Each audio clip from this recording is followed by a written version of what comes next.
Hello everyone, Happy New Year from the South China Morning Post. I'm Yonden Lhatoo, Chief News Editor. With me today I have Cliff Buddle, Senior Editor, and Luisa Tam, Senior Editor as well. Top of the agenda, I have to say, will be the trade war with China. That's still going on, and we're going to be expecting a lot of that to come. We are in the middle of a 90-day truce right now, but it's very uncertain. The truce is subject to occasional pot shots anytime Donald Trump feels like firing them. Well, everybody's looking at this meeting next week between the two sides and hoping... This is the US delegation going to Beijing, right? Indeed, announced or confirmed today. It'll be very interesting to see whether a deal actually can be reached. In our reporting today, I sense that there's quite a bit of optimism. Yeah, we've seen the trade But just war. wait until Trump's tweet tonight is... Well, yeah, the tweets come and go and chop and change, but well, as been said before, you have to watch what he does rather than what he says. The Chinese economy's been hit by the trade war. We've got Wall Street slumping. So a deal would be good for both sides, wouldn't it, in everybody's interests? Yeah, good for us as well in Hong Kong, because as you can see, if you look at the latest retail figures from yesterday, November's figures, there's actually the rate at which retail sales are growing is the slowest in like 18 months. And this seems to be a direct impact of the trade war and the uncertainty that's going on between the US and China. Talking about this, I mean, moving away from the trade war, this business of retail sales and all that stuff, this is another, there are a couple of hot potatoes in Hong Kong that we need to watch out for, right? For example, when you talk about retail sales, then let's talk about mainland tourists. Mainland tourists, then we talk about this new bridge of ours that's just opened, Hong Kong-Zhuhai Macau Bridge, and the number of people they've been bringing in to Hong Kong. People in some districts like Tung Chung complaining of being completely inundated. So again, the interesting thing here, I mean, Luisa, you know about this stuff as well, but this paradox we have where we complain about mainland visitors and the overcrowding and the impact on the quality of life, but at the same time these people are keeping our retail sales going. Right? Yeah, you look at our office is in Causeway Bay. You can see that around Times Square, this area, it used to be just chock-a-block with people and shops. Now you see a lot of empty shops, vacant shops around. So you somehow need it. It's just you can't have the best of both worlds. You need to balance it. You need to see how do you discipline, or how do you manage the sudden surge of tourists, and how do you manage? The city has a responsibility to do that, not just the government but the people. How we manage the tourists, how we prepare themselves. We in the last 2 years have been saying too many of them coming in. We just basically stampede Hong Kong. Hong Kong is sinking. We don't need the money now.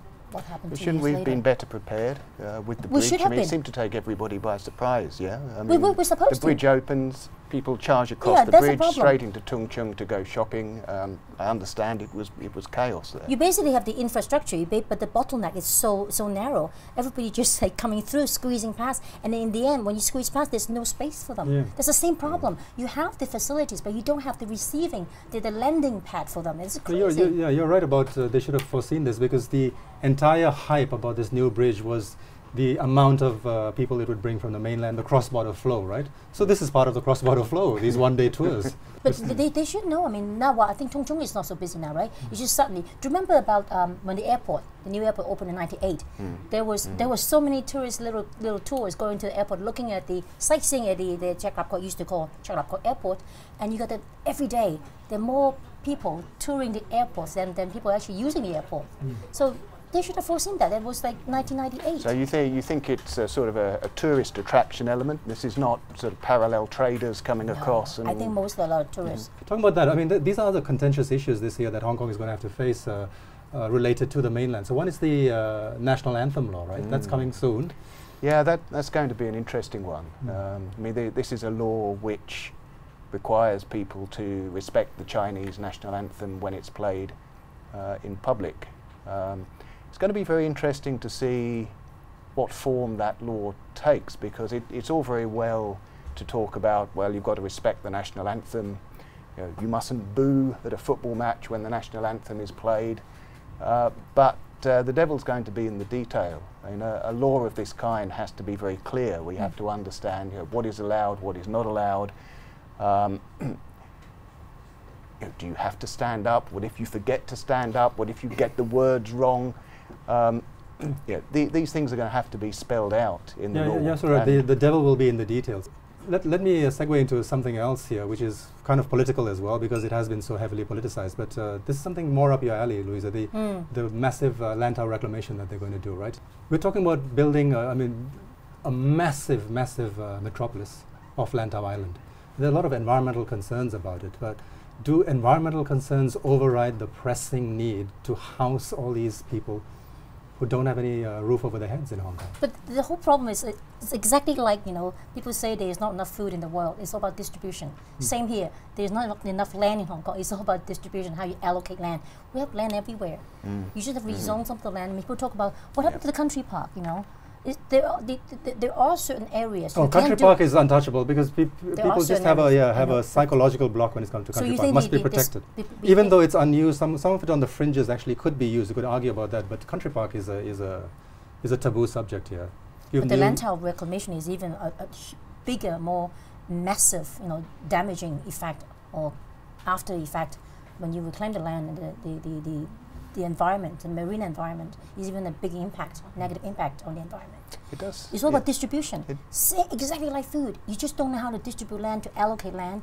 You're talking about coming with a project that would take years, decades, to house 1.1 million people. It's going to be like another huge problem, like the sad city in Timur and Tin Wai. How long would you take if you don't have enough people there? It's going to cost so much for transportation. Who's going to move there? Are you going to sideline people, select who's going to live there, who's going to live in the city, in downtown Hong Kong, or even in new territories become a prime site for people to live now? Who's going to move to Lhatoo? At the beginning of it, the transportation costs, the time, even they say it's going to cut short, a shortcut to go to the city. Are you going to change a lot of infrastructure? This is exactly the same government who can't handle the sudden surge of people, tourists coming to Hong Kong through the massive bridge. They're going to handle 1.1 million people living there in 20 years' time. We have a report today about poverty in Hong Kong being on the rise. We have a big problem with poverty. Meanwhile, we're sitting on this pile of reserves. $1 trillion. Much of which, it seems, is now to be directed to reclaiming land and building this new island off Lhatoo. It may be a very simple idea, and it's one that you hear expressed many times, but can't we use some of that money to help alleviate poverty? What's happening with the Me Too movement? Me Too movement, well, I tell you, I am still personally writing in my columns and trying to push it a bit further. I think we need to, it's kind of losing steam a little bit. People kind of piggyback on the international movement and say, we're going to do something in Asia, but locally, we're not really talking about it or doing much. I think we should look at not just the Me Too, because Me Too always looking at me being the victim. I think we know who you are, not just in the way of sexual harassment, but also other inequality. Not just because harassment is about power as well. I have the power over you. I think we should look at the general concept of, we know who you are when you are doing this to women or doing it to the underprivileged or the weak. So we should actually enlarge it more than just the Me Too movement about sexual harassment, but about equality, gender, everything. Because of the Me Too movement and some of the things that have been said, can you blame men for being extra cautious now? I sometimes find it a bit awkward. I know a friend for a long time, and suddenly, 20 years, he said, I'm sorry, could I just do this? I said, what are you talking about? I've known you for so long. Yeah.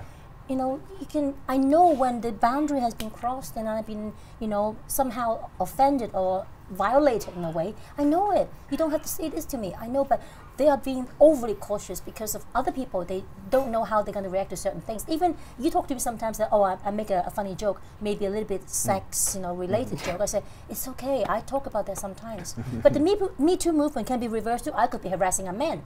But it would never happen, right? You think it would never happen. It's always the woman being the victim. I don't like the Me Too movement to be so focusing on the woman being the victim. We should be progressively looking at, we take this further by protecting not only against people harassing women sexually or harassing in general, but also harassing people because of their race, their age. We are very internationally aware of this kind of thing, but I think we have to have put a stop to it, know how to be in moderation, do it in moderation. Otherwise, I cannot be friends with you, I cannot crack jokes with you. I do crack jokes sometimes, and you can turn around and say, hey, Luisa, the Me Too reverse movement. No, we know where we stand. We're intelligent people. Be sensible. Don't use it as a weapon. it's not feminism to the extreme that it's a weapon to fight men, to put them down. No, we just want equality and respect in all different ways, in different forms, and every sense of the way of being having equality. So that's my Me Too movement. You've got to be strong and look at other aspects of equality, of just human respect. I think, Cliff, you and I should just keep quiet, right? I'm keeping quiet. To avoid incriminating ourselves. But anyway, no, I know what you're talking about, Luisa, and I hope we become more enlightened this year as well regarding this particular thing. Anyway, that's about all the time we have for right now. Thanks very much for joining us and watching, and we'll see you again next time, very soon now.